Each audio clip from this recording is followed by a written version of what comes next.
정오 정육점의 셔터가 천천히 올라갑니다. 아침 햇살이 가게 유리창에 반사되어 골목길이 은은하게 빛납니다. 가게 문을 연 박정호는 어제 정리해둔 고기 진열대를 한번 훑어보고 정육칼을 손에 줍니다. 그는 어김없이 9시가 되면 찾아오는 한 사람을 기다리고 있습니다. 문 앞에 종소리가 짤랑 울리자 낡은 자전거에 고무줄로 커다란 아이스박스를 묶은 노인이 모습을 드러냅니다. 헐렁한 점퍼에 낡은 모자를 눌러 쓴 그는 조용히 카운터로 다가옵니다. 발걸음은 느리지만 망설임이 없습니다. 매일 똑같은 시간, 똑같은 표정, 똑같은 주문입니다.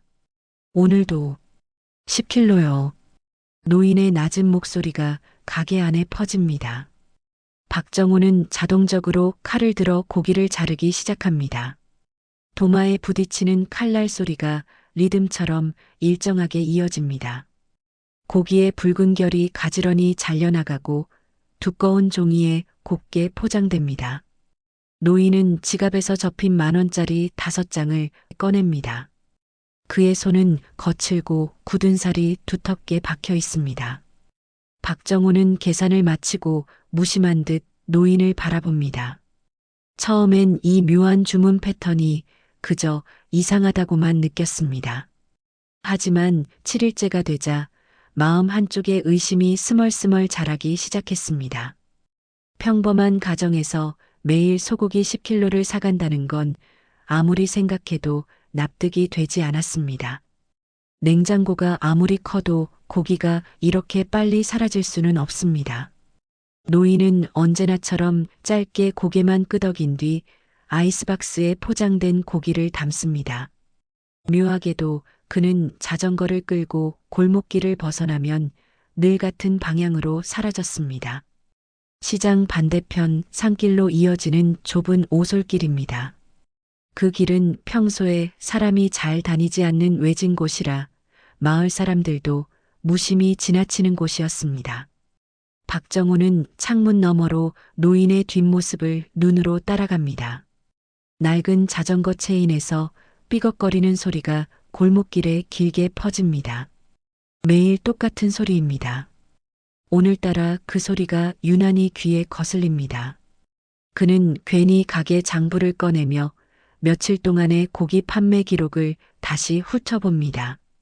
10킬로, 10킬로, 10킬로 같은 숫자가 줄지어 적혀 있습니다. 불현듯 그의 마음속에 혹시라는 생각이 스칩니다. 요즘 뉴스에서 종종 들리는 불법 도축장이나 밀거래 관련 범죄가 떠오릅니다. 외진 산길과 매일 반복되는 대량 구매, 그리고 현금 결제. 우연치고는 너무 완벽하게 맞아떨어집니다. 정오 무렵 카운터 옆 커피포트를 끓이며 박정호는 이마를 문지릅니다. 동네 슈퍼 주인도 며칠 전 비슷한 말을 한 게 떠오릅니다. 그 노인 말이야, 매일 고기를 그렇게 사간다면서 뭔가 수상하지 않아? 그때는 웃어 넘겼지만 지금은 상황이 달랐습니다. 골목길을 걷는 몇몇 주민들도 수군거립니다. 혹시 이상한 일 하는 거 아니야? 설마 고기 가지고 뭐라도? 추측은 꼬리에 꼬리를 물고 이어집니다. 이 작은 마을에서 수상한 행동은 금세 소문이 퍼집니다. 박정호는 계산대를 정리하다 말고 창가에 다시 섭니다. 산길로 이어지는 방향은 이미 노인의 그림자조차 없습니다. 그러나 그의 머릿속에는 노인의 자전거 소리와 묘한 표정이 계속 맴돕니다. 단순한 손님이라 넘기기엔 무언가 이상합니다. 그날 저녁 박정호는 조심스레 가게 벽에 CCTV 카메라를 설치합니다. 내일 아침 똑같은 시간이 되면 또 노인이 올 것입니다. 그리고 그가 산길로 향하는 모습을 확인할 수 있을 것입니다. 모든 것은 조용히 아무도 모르게 시작되고 있었습니다. 아침이 시작되자 정육점 앞 골목엔 전날 설치한 CCTV가 조용히 돌아가고 있습니다. 박정호는 전날의 영상을 재생하며 노인의 동선을 체크합니다. 화면 속 노인은 계산을 마치고 아이스박스를 자전거에 고정한 뒤 산길 방향으로 사라집니다. 박정호는 메모장에 시간과 방향, 포장 개수를 기록합니다. 그는 점심 무렵 슈퍼 주인과 카페 주인에게 가볍게 묻고 답을 들은 뒤 기록을 보강합니다. 소문은 이미 골목을 타고 번지고 있고 몇몇 주민은 산길 입구를 힐끔거립니다. 매일 10km면 식당 차려도 되겠네요. 카페 주인이 농담처럼 말합니다. 어제도 현금이더라고요. 박정우가 낮게 대답합니다. 그는 불필요한 오해를 피하려고 말수를 줄이지만 손끝엔 긴장감이 남아 있습니다. 결국 박정호는 파출소 민원 창구를 찾아가 정식으로 상담을 요청합니다. 담당 경찰 이소정은 구매 패턴과 동선이 비정상적이라 판단하고 사실 확인을 약속합니다. 파출소로 돌아간 이소정은 순찰대와 공유 메모를 만들고 다음 날 아침 잠복 일정을 편성합니다. 박정호는 영업을 마치고 가게 문을 닫으며 CCTV 각도를 조금 더 산길 쪽으로 조정합니다. 골목엔 가로등 불이 켜지고 산길 어귀는 이내 어둠 속으로 잠깁니다. 그는 주머니에서 열쇠를 쥐며 짧게 속삭입니다. 내일이면 알 수 있겠죠. 해가 막 떠오른 시간, 이소정과 순찰대원 2명이 비노출 복장으로 정육점 맞은편에 자리를 잡습니다. 박정호는 평소처럼 가게 문을 열고 진열대를 손봅니다. 9시 종소리와 함께 노인이 등장하고 주문은 변함없습니다. 10kg 부탁합니다. 노인의 말에 칼질이 시작되고 포장이 끝납니다. 노인은 계산을 마치자마자 산길 방향으로 자전거를 돌립니다. 이소정은 무전기로 대원에게 간격 유지와 시야 확보를 지시합니다. 골목이 끝나고 비포장 오솔길이 시작되자 차량 추적은 불가능해집니다. 대원들은 걸음을 낮추고 고무줄에 묶인 아이스박스 흔들림을 시야의 기준점으로 삼습니다. 산길 중턱에서 노인은 자전거를 세우고 낡은 자물쇠가 달린 창고 앞에 섭니다. 접근은 여기까지입니다.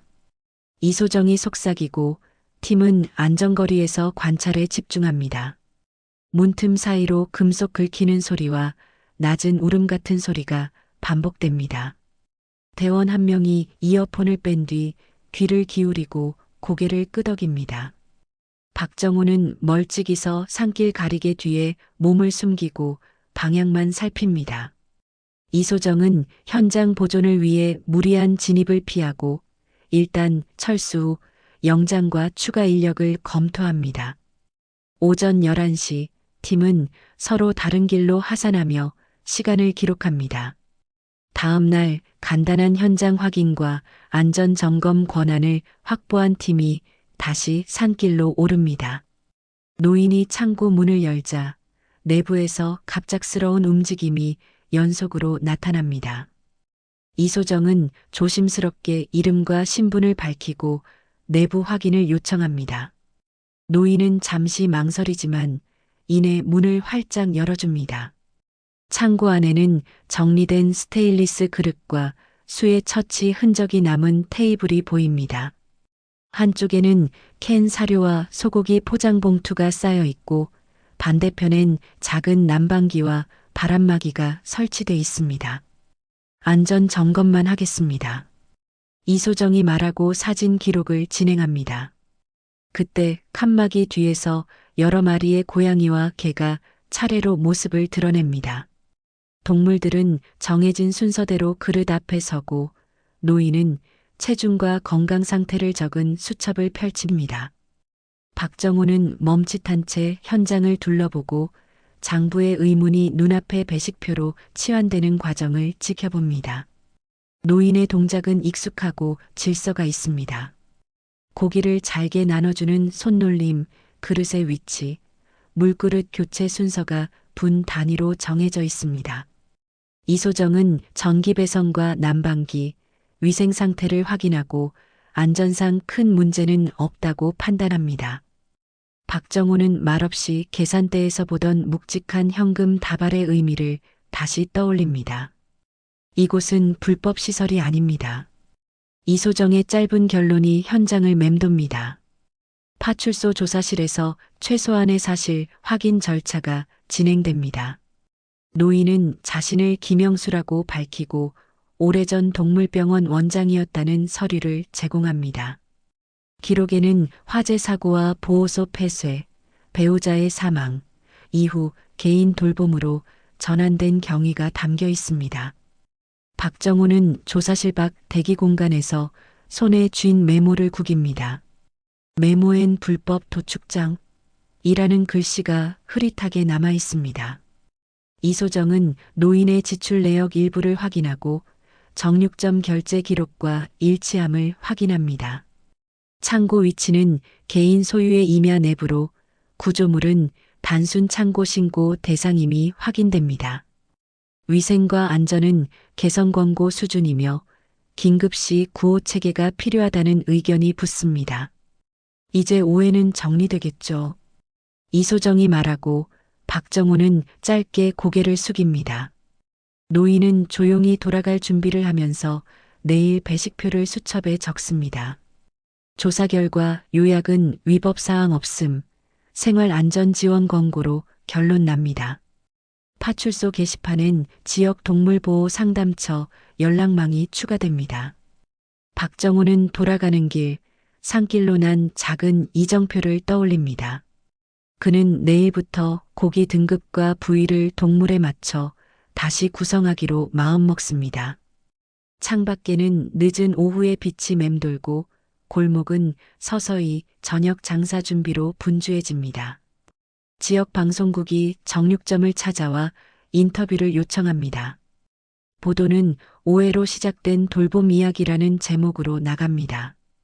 방송이 나간 뒤 후원 문의와 자원봉사 신청이 쇄도합니다. 이소정은 안전 지침과 지원 체계를 정리해 배포합니다. 지자체는 예산을 편성하고 산길 주변 정비를 시작합니다. 정육점엔 동물 보호를 위한 고기 포장 주문이 늘어납니다. 게시판에는 자원봉사 일정표가 붙고 이름이 빠르게 채워집니다. SNS의 억측글은 삭제되고 정정문으로 대체됩니다. 골목은 이전과 다른 분위기로 변해갑니다. 산길 입구에 새로운 표지판이 세워집니다. 한 달 뒤 창고는 간이 보호소로 등록되고 운영 매뉴얼이 파일로 정리됩니다. 출입 시간, 배식 순서, 청소 주기, 약품 보관 방법이 표준화됩니다. 자원봉사자 교육은 주민센터 강의실에서 주말마다 진행됩니다. 박정호는 새벽마다 일정량의 고기를 손질해 보호소 전용 상자에 담습니다. 오늘은 분쇄 비율을 조금 낮춰볼까요? 그는 혼잣말처럼 중얼거립니다. 노인 김영수는 자원봉사자에게 체중 기록법과 발열 체크 요령을 설명합니다. 이소정은 반려동물 등록제와 연계한 입양 절차 안내문을 비치합니다. 지자체 담당자는 임시 예산을 정식 항목으로 상정하고 회계보고 주기를 정합니다. 보호소 입구엔 작은 안내판이 세워지고 방문객 동선과 격리 공간이 분리됩니다. 아이들은 토요일마다 모여 흘린 사료를 줍고 물그릇을 씻습니다. 박정호는 주머니에서 자물쇠 윤활제를 꺼내 창고 문을 닦아줍니다. 노인은 별다른 말 없이 일정표를 확인하고 오늘 들어올 약품 상자를 계산합니다. 후원 물품은 창고 옆 컨테이너로 들어가고 재고표에 일자가 찍힙니다. 오후가 되자 고요했던 산바람이 천천히 고목 사이를 지나갑니다. 배식이 끝난 그릇은 세척대에 놓이고 다음 날 칸에 맞춰 다시 쌓입니다. 재개장식 날 작은 현수막 아래로 주민과 자원봉사자가 모입니다. 안내판에는 보호소 이름과 함께 간단한 연역이 적혀 있습니다. 박정호는 축하 화분 대신 스테인리스 그릇 세트를 기부합니다. 라벨은 체중대별로 색을 바꿔놨습니다. 그는 설명하고 상자를 내려둡니다. 노인 김영수는 누구보다 먼저 수첩을 펼쳐 새 운영표를 붙입니다. 이소정은 안전사고 예방 수칙을 다시 읽고 비상 연락망을 점검합니다.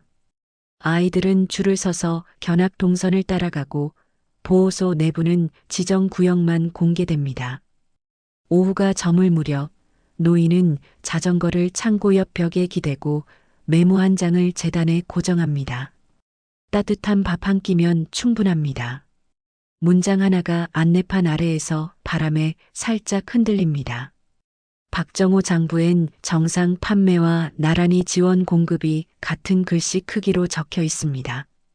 이소정은 파출소로 복귀하기 전 마지막으로 난방기 전원을 확인합니다. 골목에 불빛이 켜지고 산길 표지판은 제자리를 지킵니다. 밤 공기가 내려앉자 보호소 주변은 조용한 규칙과 계획 속에 다시 하루를 정리합니다.